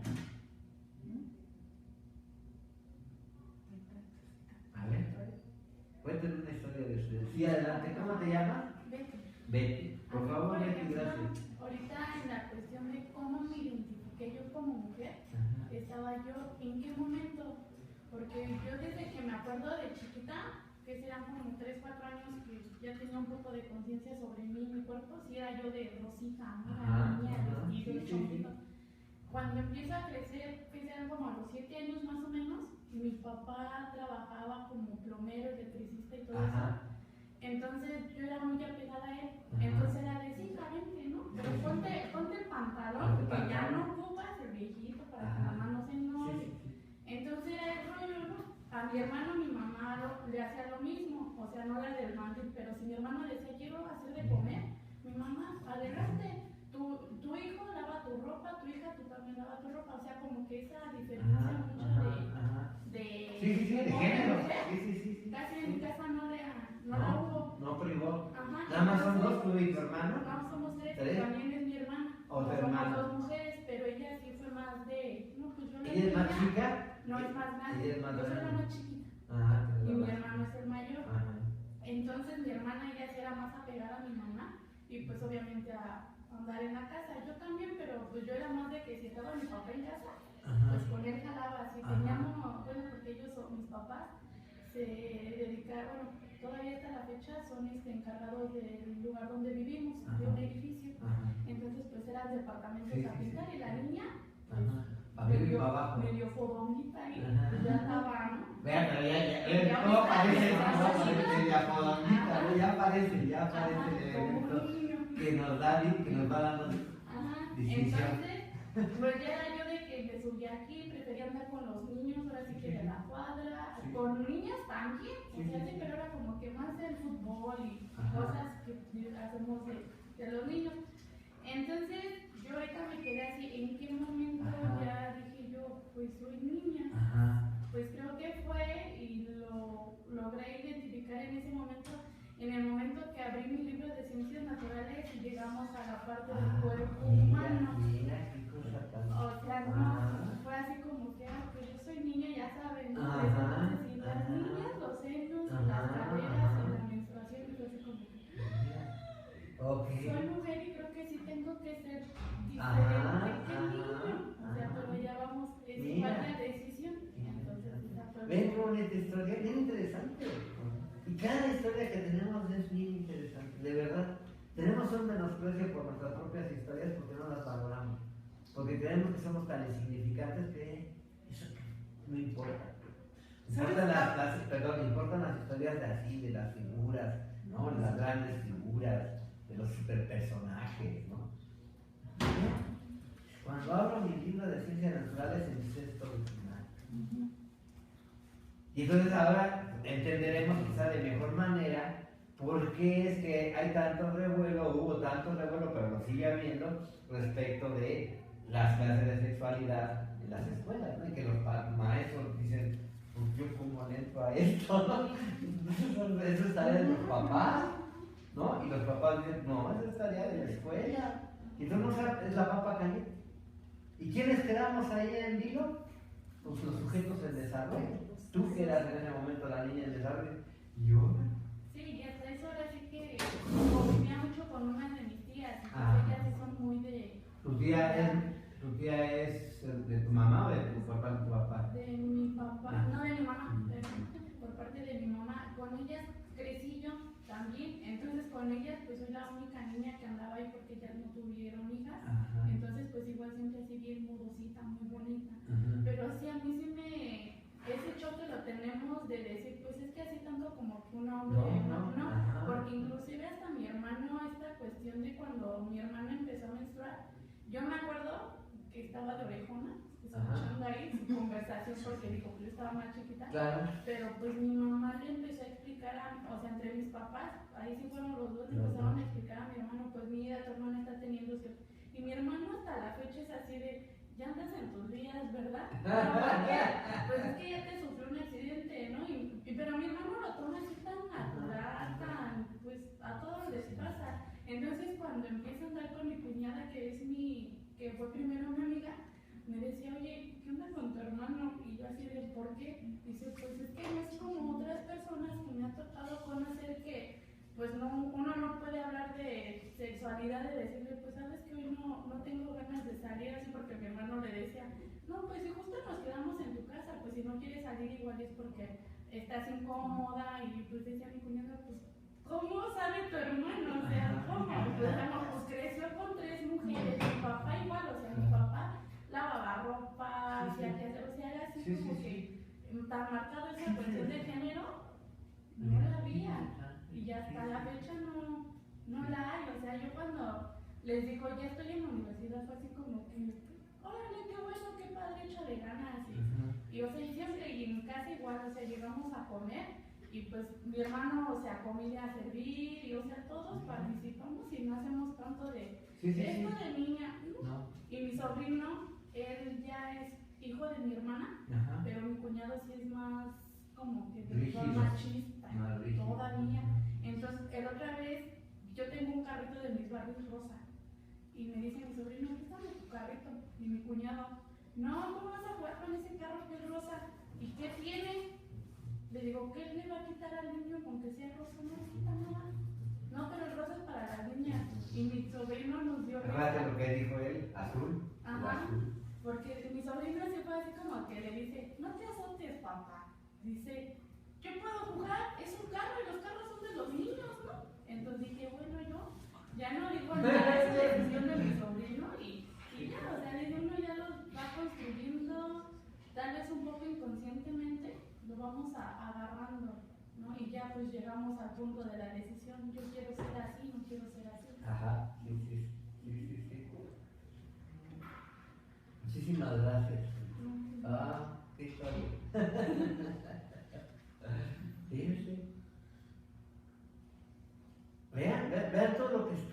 muy entrelazado en esa historia que nos contó ahorita, que nos compartió. Por un lado, la institución pública, la Secretaría de Educación Pública, los libros de texto, la escuela. Por otro lado, los múltiples oficios y o sea, situar la acción. Su relato está situado, o sea, ella dice, estamos a cargo de mi papá está al cargo de un edificio de departamentos, entonces uno dice, mundo urbano, ¿no? Sí, la ciudad, no los campos, la ciudad, ¿no? Y entonces dice uno, y mi papá entonces se encarga del mantenimiento, plomería, pintura, ¿no? Y entonces apareces tú vinculada a eso, ¿no? Y me imagino que tu hermano también, ¿no? Sí. También. O sea, ¿por qué? Porque eso implica un trabajo de toda la familia, ¿no? Entonces, cuando uno empieza a situar eso, ese tipo de experiencias, uno no dice que eso sea la causa, pero pareciera en el relato que eso es lo que lo causa. Y dice una mayor flexibilidad, ¿no? Una mayor apertura a diferentes roles, ¿no? Y eso no lo hemos permitido. Ahora entonces pareciera que el sobrino, pues también un poco abona de aquí y un poco abona de lo otro, ¿no? Y como dices, a propósito de repente al compañero, ¿no? Y bueno, llega el momento en que decides, ¿no? Dices, va a ser así. Y la sorpresa para la joven, la cuñada, no es una masculinidad como las que yo conozco, es otra masculinidad, ¿sí? O sea, diferente, ni mejor ni peor. Acá, por ejemplo, en el caso de la historia de Sergio Ramírez, él sí jerarquiza, ¿no?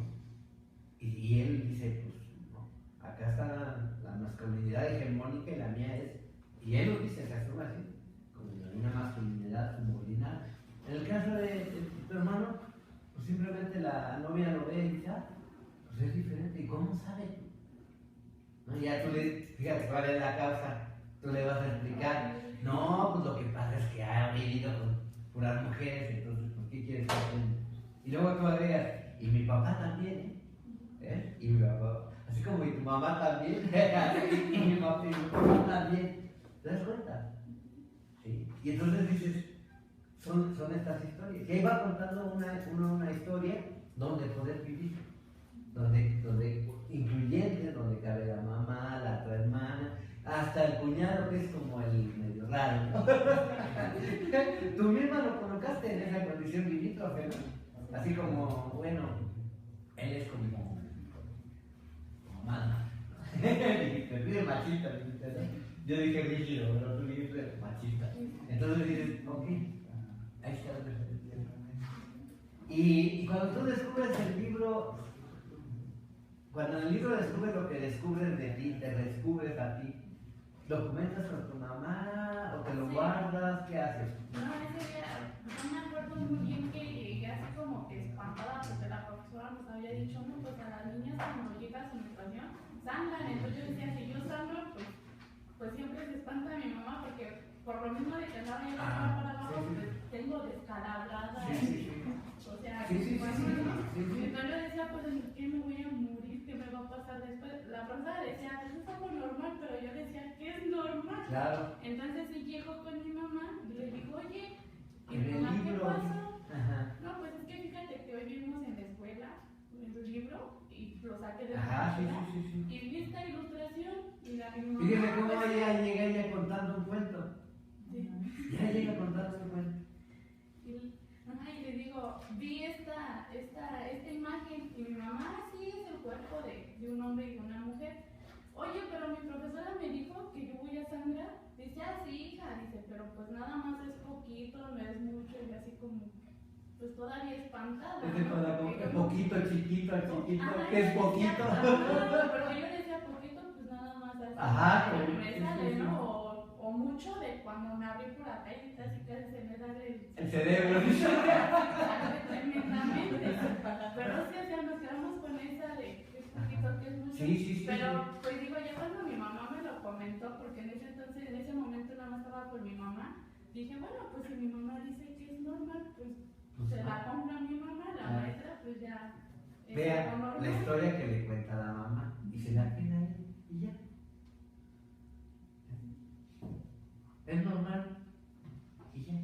No puede morir, ni ella se va a espantar, porque ya lo que le preocupaba es que su mamá se puede espantar, ¿no? Sí, ¿no? Es que yo, en mi experiencia me dice que cuando me he lastimado, me he ido sangrado, mi mamá se espanta, ¿no? Entonces dices, y yo ahora ya me quedo claro, le digo de una vez para que sepa. Y ya cuando ella te dice, lo normaliza ella, ¿no? Y entonces lo invisibiliza, no pasa nada. Está bien. Ni mucho moralesco ni nada. Simplemente, pues sí, va a pasar. Cuando pase, ¿cuándo va a pasar? Cuando pase. Ni antes ni después, ¿no? Sí. No, nunca se me hubiera. Bueno, es como las historias. Por eso es que cuando los profes les colocan lo paradigmático, es el que menos tiene la palabra. Claro, porque yo nunca me hubiera imaginado una historia así como la que me contaste, ¿no? ¿Sí? Tampoco la de él, ni la de ella, ni la del compañero de lo del azul, ¿no? No, el azul del pelo corto.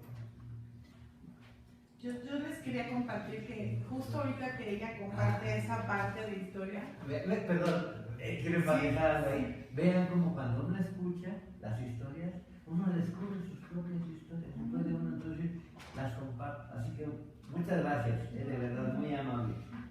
Que justamente yo creo que yo crecí igual, o sea, no hay diferencias, éramos dos, niño y niña. Y eran los dos lo mismo, los dos cada quien se responsabilizan, los dos juegan lo que quieran jugar, no hay límites. Mi papá profesor de educación física, mi mamá contador público profesionista, entonces pues nos trataron, cada quien se responsabiliza de su vida, ¿no? Pero cuando me doy cuenta que sí soy mujer o diferente, ¿no? Cuando me empiezo a desarrollar, ¿no? Y entonces para mí era muy normal meterme a bañar con mamá, con mi papá o con mi hermano, es lo mismo, no hay una restricción física. Sin embargo, cuando es mi primera vez de ir a comprar el brasier o el sostén o como le quieran llamar el nombre que sea, yo feliz porque mi mamá me lleva a comprar mi primer brasier. Y yo llego a casa y lo primero que le digo a mi papá, papá, mira, y me regalo mi blusa, mira mi brasier. Entonces, ¿quién me limita? Mi mamá, ¿no? Entonces en un momento de, ¡hey, espérate! O sea, no es para que sí, si no me pone ese límite, pues igual no hubieras más por la vida, me da igual, ¿no? Y de la misma manera yo te podría decir, de ahí parte muchas cosas, pero la misma familia me dice que lo mismo cuando me decían, ¡ay, no traes calzones! Y yo, sí, claro, sí. ¿No? Entonces me levantaba la falda y decía que sí. Es que era de recordarse un chiste que nos contó Graciela Hierro hace muchísimos años. Siempre que quiere Graciela Hierro, la que fue fundadora del pueblo, la que fue maestra de Novelita, ¿no? No, yo sí no lo vi. Ya falleció. Ella, digamos, fue quien trajo aquí lo de género a esta escuela. En aquel tiempo escuelas, ni siquiera era todavía FED. Y dio un taller y andaba promoviendo lo de la educación de las mujeres y todo. Entonces era una gracia que singular la gracia de la vida. Y entonces dice que cuenta un chiste.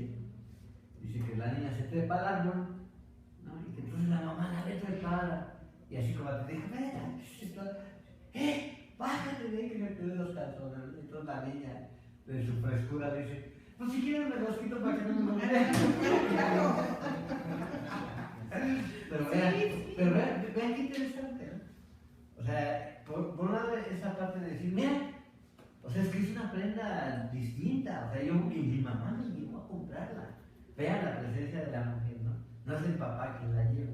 Puede haberla llevado, no estamos juzgando, simplemente en el relato aparece la mamá. En el relato de ella, ¿quién aparece? La mamá. En el relato de él, ¿quién aparece? El cuñado. Y el papá, bueno, pues en esa otra condición, ¿no?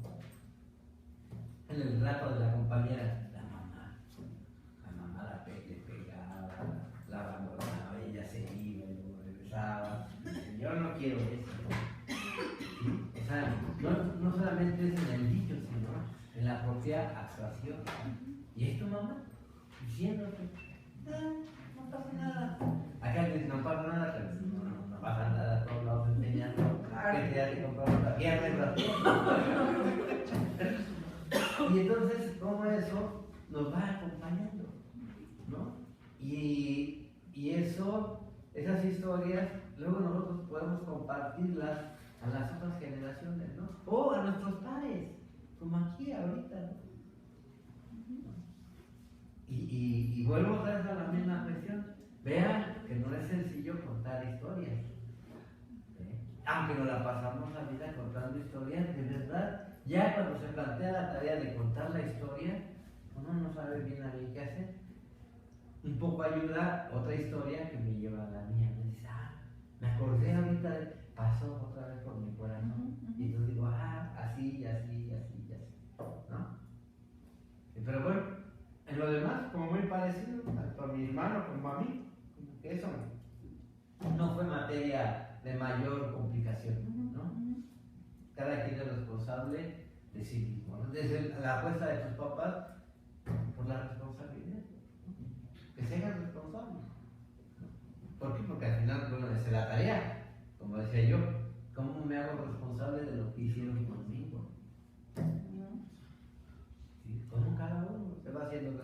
Hay gente que no, que se la pasa todo el tiempo quejándose, culpando a los demás, que mi papá o mi mamá o tal. Y ese es su relato. No hay agencia ahí. Ahí no hay agencia. Porque es siempre lo que hicieron los demás, en función de los demás. Y la agencia se puede asumir. Aun cuando ellos se asuman, por ejemplo, una de la condición de pequeño burguesa y la otra y el otro de la condición de masculinidad subordinada, pero se asumen ahí, ¿no? Claro que eso los acompaña a lo largo de su vida y en el proceso que van narrando. Este hecho de ver a los milicos siempre por arriba de mí, porque yo nunca entré a las armas, me coloca como una masculinidad subordinada y él lo asume. Y además, cuando ocupa el cargo, es el cargo de vicepresidente. El presidente Danilo. Los combatía. Si está aparece el Che, por supuesto. Ese combatiente que hasta la patria o muerte del Che. O sea, el aguerrido, el guerrero, como el hombre de acción. Entonces, digamos, si uno se va al barrio, por ejemplo, yo que vivía en la Bondojito, en la Bonsoir, pues en el barrio era más en la Bonsoir, así, en la Bondojo. Ahí era mucho lo del box, de ahí, ¿cómo se llama? Rubén Olivares vivía en una vecindad a unas 4 o 5 cuadras de donde nosotros vivíamos. Y ahí todo se resolvía a puñetazos. Y pues yo ya me dedicaba a estudiar y demás. Entonces, realmente mi masculinidad no la viví con mis padres, sino con gente más grande que estaba estudiando en la universidad. Uno que estaba estudiando para abogado, otro que estaba estudiando para arquitecto. Y entonces me hacían pasar como alguien más grande porque a ellos les gustaba irse a los bares, ¿no? Así. Entonces, pues yo no tenía edad, pero bueno, me iba con ellos. Pasaba, ¿no? ¿Sabes? Quizás no también tuvo que ver con el dejarse la mano, claro. Pasaron muchas cosas ahí, pero no con mis padres, porque con mis padres era el fútbol, la acción, los hombres de acción.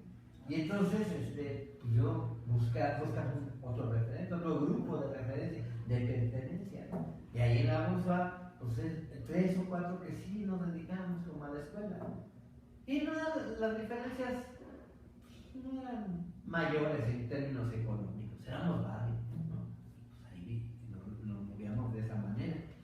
Sin embargo, sí había una diferencia con respecto a mis padres de edad, ¿no? Que era esto del fútbol, y yo decía, no me llamo. Entonces, ¿cómo? Eliges, y siempre vas eligiendo, siempre vas eligiendo, siempre vas eligiendo, ¿no? Por eso yo digo que Nietzsche es muy sabio cuando él dice, pues todos nacemos libres, uno renuncia a sus libertades. Sí. Uno, a lo largo de la vida, va renunciando a sus libertades. Tu libertad de ser, tu libertad de sentir, tu libertad de pensar, tu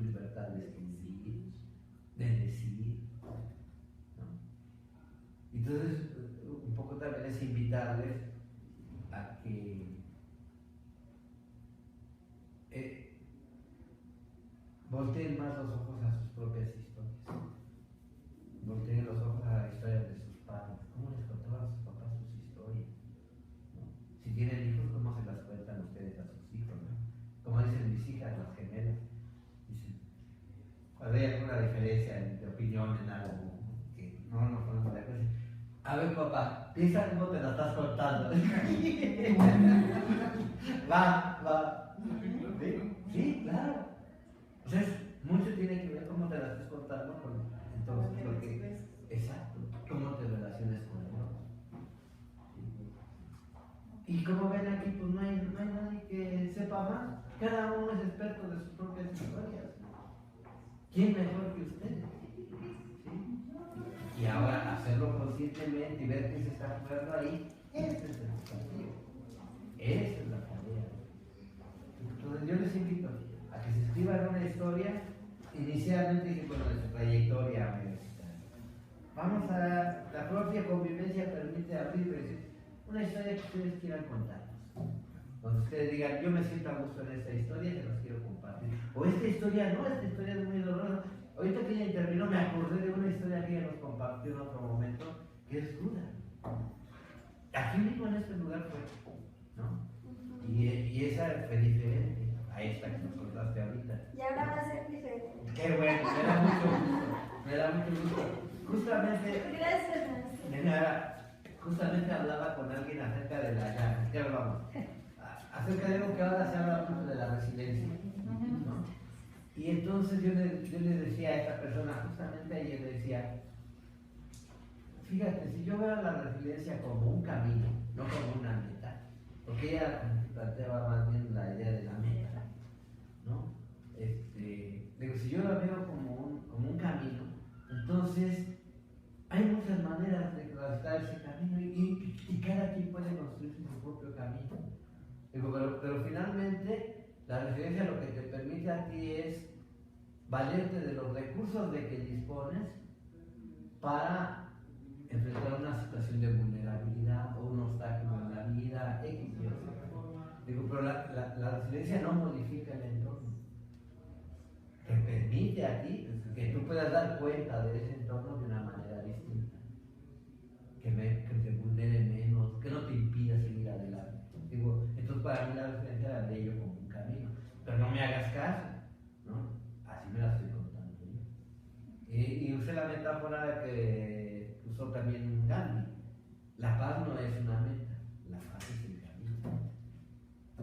¿No? Por aquí es que hay que ir a buscar la paz. ¿No? La paz es el camino. ¿Sí? No es un destino, es el camino. La resiliencia no es un destino, es el camino. ¿No? Y la narrativa, pues justamente cuando uno apela a ella, a sus propias narrativas, a sus propios relatos, a los relatos de otros, pues nos da esa oportunidad.